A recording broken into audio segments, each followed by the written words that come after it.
Mga ka-viewers, hilig nyo ba ay eyeglass? O baka naghahanap kayo ng eyeglass na ganito, very comfortable suotin, very flexible pa siya, at very affordable pa siya with anti-blue light, anti-radiation, at photochromic na siya.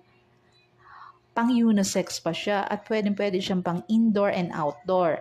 Pang-indoor, kapag hawak natin ang ating mga gadget, hindi sasakit ang ating mga mata. Pwedeng-pwede natin siyang gamitin. At talaga naman, ang ganda ng eyeglass na to. Yan ang masasabi ko sa inyo. If you want to order this product, ilalagay ko ang link sa ibaba.